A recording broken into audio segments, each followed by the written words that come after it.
কোনো কথাই তোমার মনে থাকে না কেন? হ্যাঁ লক্ষ্মীটি, এবারের মতো মনে করে দাও। এবার থেকে দেখবে আমার সব কিছু ঠিকঠাক ঠিক মনে থাকবে। বেশ, মনে করিয়ে দিচ্ছি। এই যে মশাই, তুমি বলেছিলে আমাকে নিয়ে আজ সিনেমা দেখতে যাবে। কি বলেছিলে তো? ও হ্যাঁ হ্যাঁ হ্যাঁ, মনে পড়েছে মনে পড়েছে। ঠিক আছে, তুমি তৈরি হয়ে থাকো, আমি ঠিক সময় অফিস থেকে চলে আসবো। কেমন? আবার ভুলে যাও না। আরে না না না, কখনো না। এই এই দেখো, আমি এই রুমালটাই গিট্টি দিয়ে নিলাম। একটা কথা বলবো? হ্যাঁ নিশ্চয়ই বলবে। এবার পুজোয় আমাকে বেড়াতে কোথায় নিয়ে যাবে বলো তো? আরে আরে পুজো তো এখন অনেক দেরি আছে, আরে তখনই ভাবা যাবে। না, এখনই তোমায় বলতে হবে। বলো না গো, কাছে থাকে না তো, জান না। বলো না গো, কোথায় আমাকে নিয়ে যাবে? আচ্ছা, দীঘা গেলে কেমন হয়? দূর, ওটা তো বাড়ির কাছে। তাও অবশ্যই ঠিক। আচ্ছা তাহলে না হয় দার্জিলিং এ যাবো। ওরে বাবা, আরে না না, ওখানে তো রক্তক্ষয়ী সংগ্রাম চলছে। না না, ওখানে গিয়ে বেঘারে প্রাণটা হারাবো না।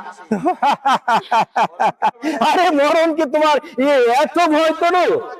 বারে, মরণকে কে ভয় না পায়? তাহলে আমি বলি কি, শোনো। কাশ্মীর গেলে না খুব মজা হবে। গত বছর পূজায় দিদি জামাইবাবু ওখানে গিয়েছিল। বলো না গো, বলো না গো, আমাকে তুমি ওখানে নিয়ে যাবে, বলো না। কাশ্মীর? হ্যাঁ, ওখানে দেখার মতো অনেক কিছু আছে, যা দেখলে প্রাণটা একদম জুড়িয়ে যাবে। সে তো অনেক টাকার দরকার। তা তো বটেই, কিন্তু এটাও জানি আমি কিছু আবদার করলেই তোমার টাকার টান পড়ে যায়। আরে ঠিক আছে ঠিক আছে ঠিক আছে ঠিক আছে, আমাকে নিয়ে তোমার কোথাও যেতে হবে না। আমি তোমার বাড়ির মধ্যেই বন্দী হয়ে থাকবো।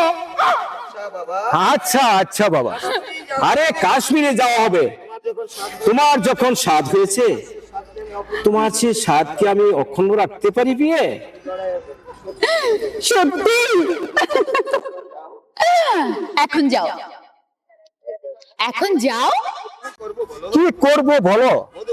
মধুকরের স্বভাবে যে এই আখণ্ড ভরে পান করেও তৃষ্ণার নিবারণ হয় না। সব সময় মনে হয় কি মনে হয়? স্বর্গরাজ্য করেছি, তাই না দাদা? আইসে ভাই, আইসে তো, বলে ফেলছো তো। সব সময় মনে হয় স্বর্গরাজ্য বিচরণ করেছি, তাই না? টাকার জানি খোকার। যাক বাবা, আমি তো কোনো খারাপ কিছু বলিনি, যা সত্যি তাই বলছি। কে তোকে সত্যি কথা বলতে দিব্যি দিয়েছে শুনে? রাগ করছো কেন দাদা? তুমি তো জানো আমি বরাবরই একটি খোলামেলা, মানে রেখে দেখে কথা বলতে পারি না। আমার মুখে যা আসে তাই বলে ফেলি। ভবিষ্যতের জন্য নিজেকে সংযত করার চেষ্টা কর, নইলে তোর কপালে অনেক দুঃখ আছে, আমি বলে দিচ্ছি। ঠিক আছে দাদা, তুমি বলছো, আমি সংযুক্ত করার চেষ্টা করব। তুমি আমার গুরুজন, আর গুরুজনের আদেশ তো আমার মানতে হবে। কথা কি জানো দাদা? ছেলেবেলা থেকে আমরা দুবাইয়ে খুব মেলামেশা করেছি, তাই তাই বলে তুই যা খুশি তাই বলবি, আর আমাকে নীরবে সহ্য করতে হবে? কিন্তু না, নো নেভার। ঠিকই তো, ছোট হয়ে ছোটর মতো থাকা উচিত। কথাটা বন্ধ বলনি বৌদি। অবশ্য আমিও তাই চাই। দাদা আমি অন্যায় করলে তুমি নিশ্চয় আমাকে শাসন করবে। আমি তোমার ছোট ভাই, আমাকে শাসন করার অধিকার তো তোমার আছে। হ্যাঁ, একটা কথা বলছিলাম দাদা, এই গত মাসের মুদিখানা দোকানের বিলটা ওসব শুনবার সময় এখন আমার নেই।